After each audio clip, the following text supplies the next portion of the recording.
Yeah,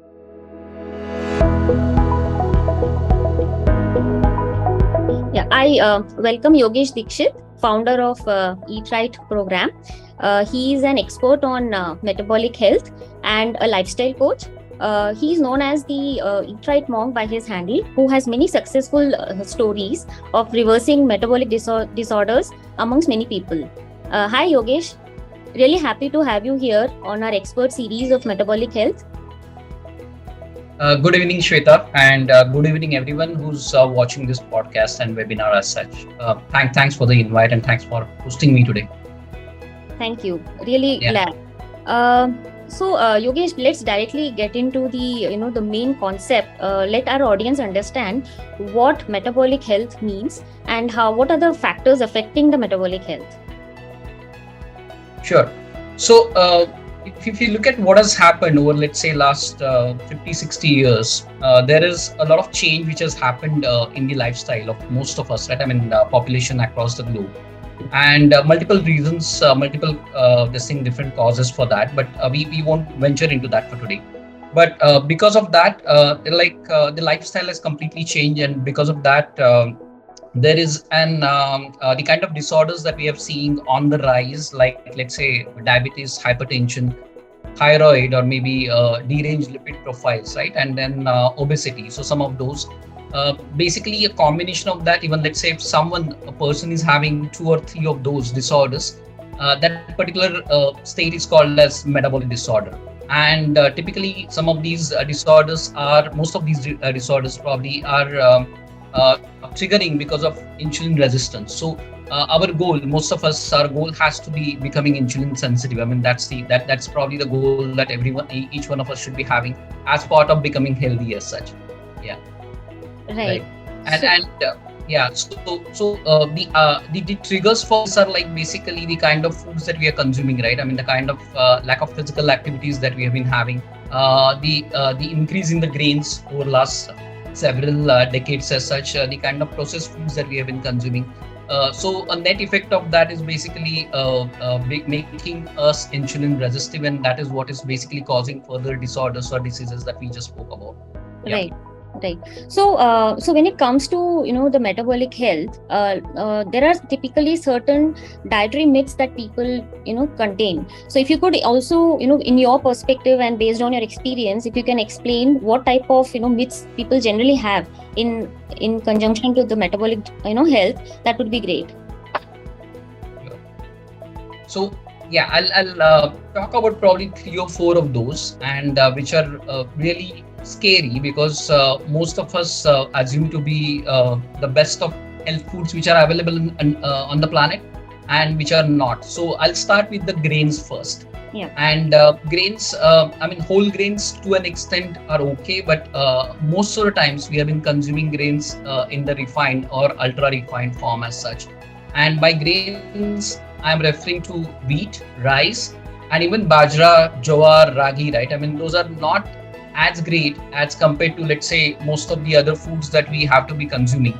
So grains in general should not be consumed to a large extent. The second in the list, and this is the kind of high priority, I mean, for me as a metabolic expert, because we have been consuming a lot of these foods almost blindfolded and having a very strong belief that these foods are healthy, right? So second in the list is fruits.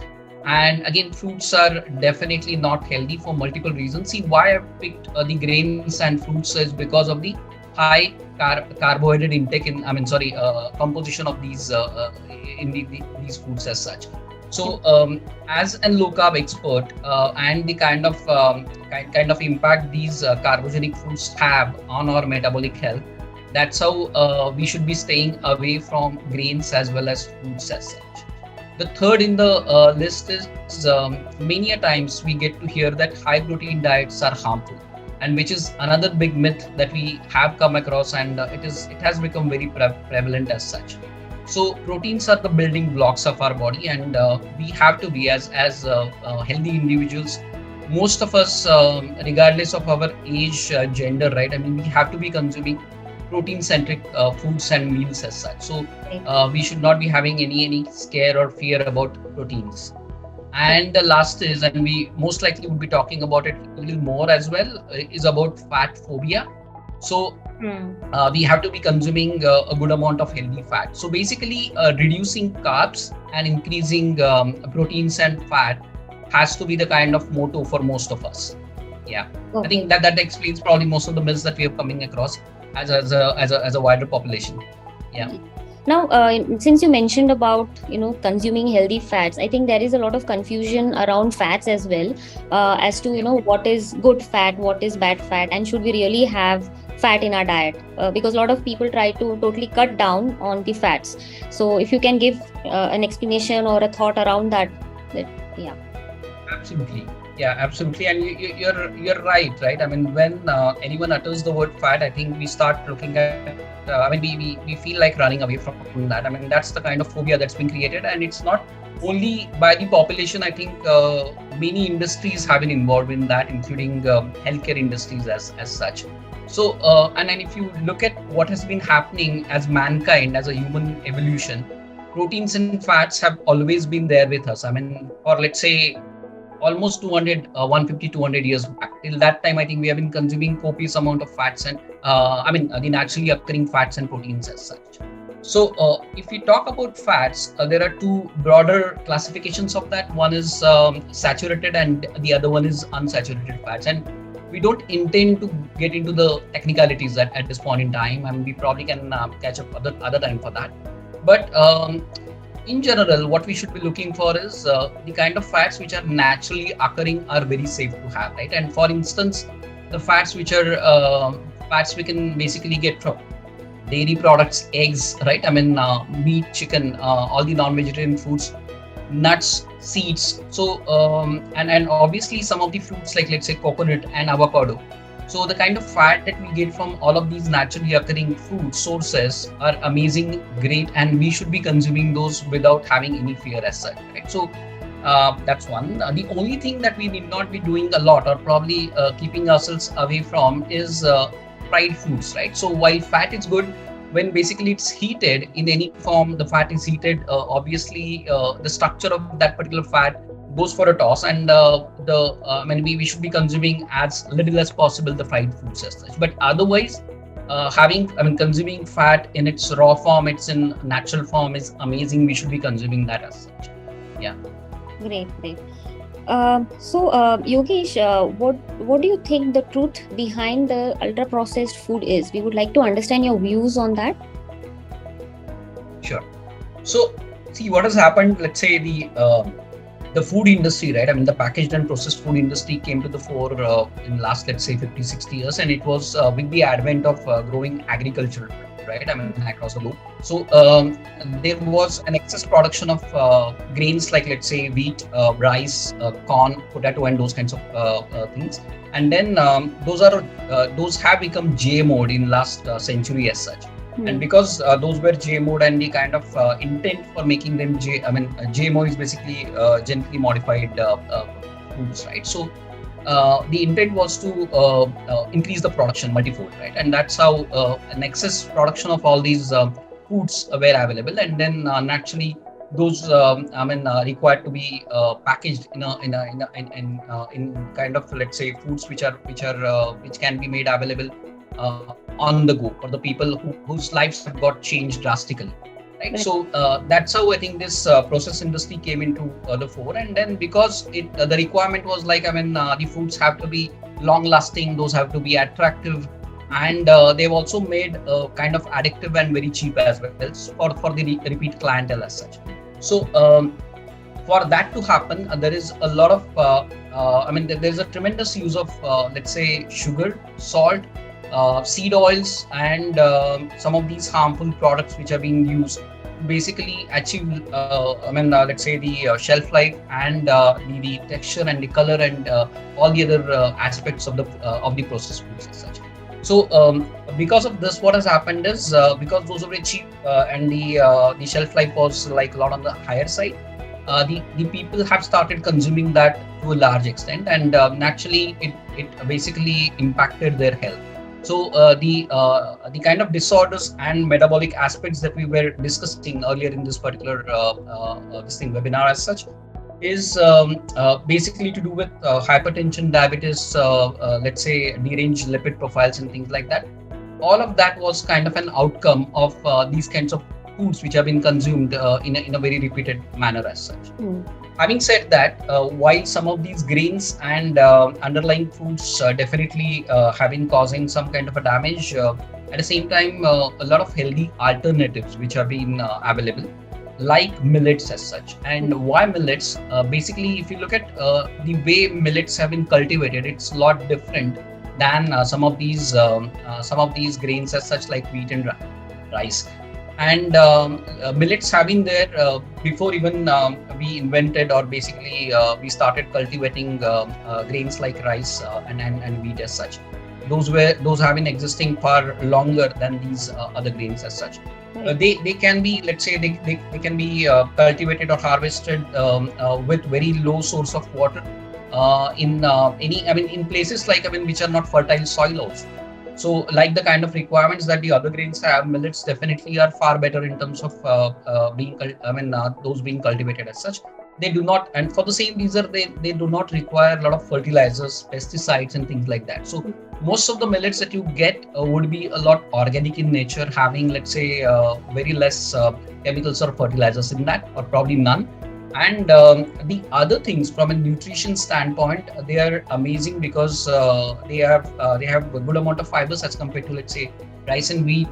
They're having the nutrition profile is also a lot better as compared to wheat and rice as such. So that's how millets are far better choices for the people or the population who's metabolically healthy, right? And then fair amount of products which are becoming available, which are best on millets as such. So we can talk about like how exactly grains, millets, and metabolic health are associated. But basically we need to be looking at some of the technological advances which are available to basically tie up some of these things between food and the impact on this thing, our metabolic health as such. Yeah. Yeah. Great. It's really nice to know that traditionally millets being there, we are now adopting it even better, right? So absolutely. Right. So now, now that you mentioned about the technology part as well, right? Recently there is a new technology on sensors. The CGM has been launched. What are your views about, using CGM to monitor your lifestyle? And how, it is going to impact your metabolic health, using CGM as an instrument to monitor your lifestyle? Very, very valid question, right? And it's almost become pertinent. The way most of us, including me, we have been working or basically training the kind of individuals those are working with us. So whoever is like having challenges with their blood glucose levels, we always make use of glucometer. Glucometer has become kind of a standard in every household. And what happens is that has become a little tedious in terms of making use of glucometers as such. And that's a point in time kind of an understanding, or basically a snapshot of what my blood glucose level is. Against that, something that is becoming almost becoming prevalent now, called as continuous glucose monitoring. When I have been diabetic, right, few years back, and my diabetologist used CGM. Basically, while she was almost sure that my blood glucose profile is becoming almost normal, she basically used CGM for, let's say, a couple of weeks, and that's how she waited that I'm good to go. I should be put off the metformin as such. So that's a wonderful tool that is available, and most of us, that's available at the fingertips, right? There are multiple platforms which are becoming available, which we basically marries with this particular CGM and then provides an instant ratification on the mobile about our metabolic health as such. For example, we were talking about grains versus millet. So what we can do is, and this is what we have been doing day in and day out, working with different sets of people who are diabetics, right? So let's say consuming meal which is having more of grains, and consuming meal which is more of, let's say, any other food which can be millets, which can be something like paneer, something like, let's say, eggs, and what is the impact of that on that particular food on my blood glucose levels, right? So CGM monitors our blood glucose levels 24/7, and that's a amazing monitoring tool that is available.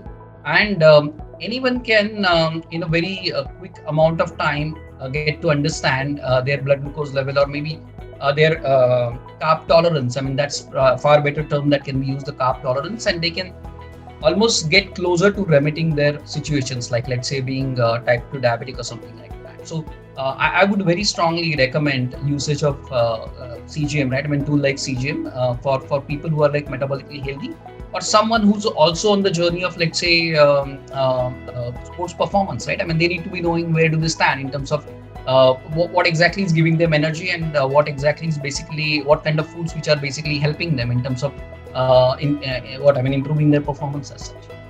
Right. Yeah, I mean that would give us a real good insight as to how your body is responding, right? Yeah, absolutely. Yeah. So now that we also spoke about the glucose spikes and the monitoring of glucose, the direct question associated with glucose comes to sugar, right? And recently there have been a lot of alternatives to sugar as well, like stevia, the sugar alcohols, and so on. So what do you think about these alternatives, and are they better enough or good enough as compared to the other regular various versions of sugar that are available today? Yep. So that's again a very good question, because like we've been talking about the myths, there are some confusions and myths about the sugar alcohols as well. So let's look at stevia and sugar alcohol separately. Maybe stevia is definitely an herb, and in its natural form, it is definitely a great substitute for the sugar as such. However, the test differs a bit as compared to the table sugar or the white sugar. Let's get to sugar alcohols, right? I mean, many of those, they test almost similar to the normal table sugar as such. But again, there are so many different variations within sugar alcohols, and we need to be like extremely cautious about which particular sugar alcohol is being used in that particular food product as such. So erythritol is definitely one of the best and safest the sugar alcohol which is available as a sugar substitute. Having said that, basically we need to be making sure that the consumption of all these sugar substitutes has to be done in a very sparing way, right? I mean, we are not doing it like every day as such. I mean, we can make use of some of these sugar alcohols occasionally, like for desserts and things like that. But my guidance is not to use sugar alcohols on a day in and day out basis as such. Yeah. Right. So Yogesh, what do you think? How do we get the best nutrition through our daily food habits? Sure. Yeah. So coming from the low carb and intermittent fasting or extended fasting background, some of the things that I usually talk about or coach the trainees, right? I mean, who work with me. So we should be consuming very less ultra processed foods, or probably none. Basically the intent has to be always to eat fresh food as such. Going deeper, right, in terms of our meals. So usage of some of the things, like let's say usage of lemons and healthy fats have to be there in most of our meals, right? Why? Lemon is basically a lot of nutrients which have to be metabolized that requires, let's say, something like vitamin C. Right? I mean, something like iron needs vitamin C, and vitamin C, the best source can be lemon, right? So if you look at our traditional Indian cuisines, I think many of these things are baked into that, but we somehow got drifted from it. So lemon and healthy fats like ghee, I mean, we basically abandoned ghee in last, let's say, 30-40 years, but I think now we are slowly started catching up and then introducing that back into our diets. But there is a lot of damage that has already happened, probably for 2 or 3 generations, and that has to be recovered now. The next thing is, I must have alluded to that a little earlier, that our meals, most of our meals has to be protein-centric meals. What does that mean is we should be having the main course as something like paneer. For a vegetarian, paneer can be a very good main source as such. I mean, they can also have curds and cheese and things like that. And then otherwise, any other non-vegetarian products, including eggs or maybe meat and fish and this thing, right? I mean, chicken, poultry. So we need to be consuming more protein-centric meals as such. Then The other thing, we spoke about the fats, and healthy fats like ghee and butter and many other things that we discussed are great, but we have to be very sparingly use the fried foods as such. I mean, we need not have fried foods while we should be embracing fats, but we definitely need to be keeping ourselves away from fried foods as such. And the last is we need to be eating less frequently, but we should be consuming a lot of nutrient dense foods as such. So eat less frequently, but whenever we are consuming, we should be consuming less of carbs and a lot of nutrient rich kind of foods as such. And which definitely, I mean, comes to the last part of that. I mean, we definitely need to be chewing our food very slowly, because I think what happens is when the food is not digested properly, the nutrients in that also, I mean, that will have a very lasting impact in terms of I mean, even if we are having a very nutrient dense food, if you are not chewing that properly, or let's say the digestion is not happening properly, obviously the kind of effect or benefits that we should be getting out of that nutrient dense foods, we won't get that. So chewing of food is definitely makes a lot of sense as such. So yeah, I mean, those are the ones I probably would refer to when it comes to what we should be looking at from everyday food standpoint. So, Yogesh, if you could share a few quick tips, to attain the optimal metabolic fitness or optimal metabolic health, that would be great. Sure. And I would love to do that. I do that, like, I mean, all the time. But being a low carb enthusiast and basically a proponent, right? I mean, I would request most of us to go low carb, right? And it's not that difficult. I mean, a few things are to be excluded from our day-to-day this thing. I mean, meals as such, and we need to be including certain aspects like what I've spoken about, protein-centric meals and inclusion of fats and things like that. So going low carb is not that difficult. In fact, it is very much essential for to basically keep ourselves healthy as such. We have to be consuming less sugars, and when I refer to sugar, I think people safely people safely assume it to be only the table sugar as such. No, I mean, it is not just the table sugar, the white table sugar that I mean, we basically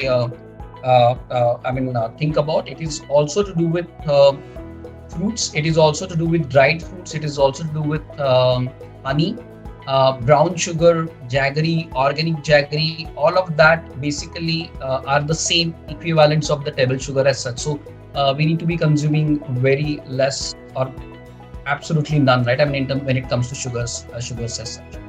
Then I think every day the most important thing that is to be consumed is the first class proteins, and we spoke about that earlier. Like, maybe it ranges from, let's say, paneer, eggs, non-vegetarian foods, curd, right? I mean, cheese, all of that. So all of that gives us, obviously, I mean, the more refined products or basically easily available products like protein supplements are also available, but the more that we can get from foods, I think that is that definitely is a lot beneficial as such. And this is something to do with foods, but apart from food, I think one more thing that we need to be looking at is staying ourselves hydrated day in and day out standpoint. I think the need of hydration changes based on the climatic conditions, based on, let's say, individuals, let's say, I mean, the way their sweat cells are, and number of things do kick in over here, but also to do with, let's say, the intensity of exercises and workouts the individual is performing, right? So it depends on a lot of those things, but I would say a sedentary person possibly should be having anywhere between 3 to 4 liters of water, right? I mean, every single day. And then the last thing when it comes to still food in the periphery of food is salts or minerals and electrolytes, right? I mean, and this is something, again, I mean, this may not be a myth, but this is something that we have been ignoring by and large. Salts is definitely very neglected. I mean, salt as in not just the table salt again, but minerals I am referring to have been neglected, and we have to be consuming good amount of minerals as such. I won't recommend the white salt, or I'm not referring to the white salt alone, but a lot of minerals which can easily be availed through, let's say, something like in sea salt or maybe Himalayan salt and things like that, rock salt, right? I mean, those kinds of things.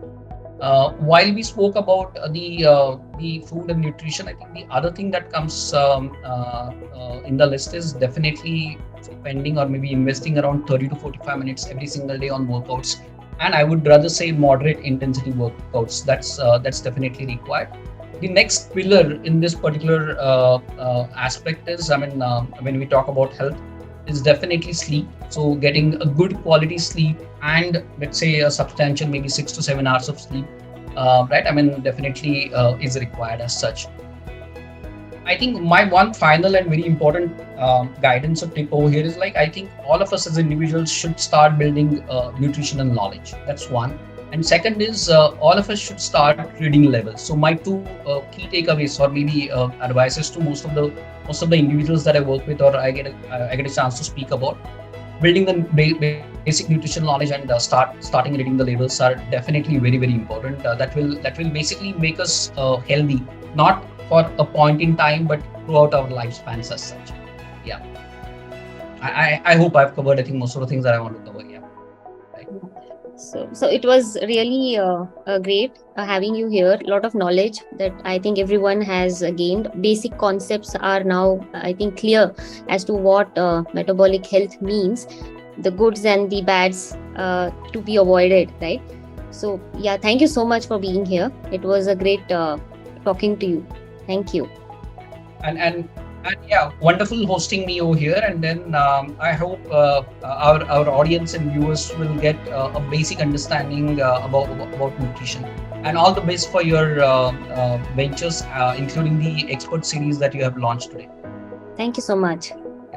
Yeah, bye.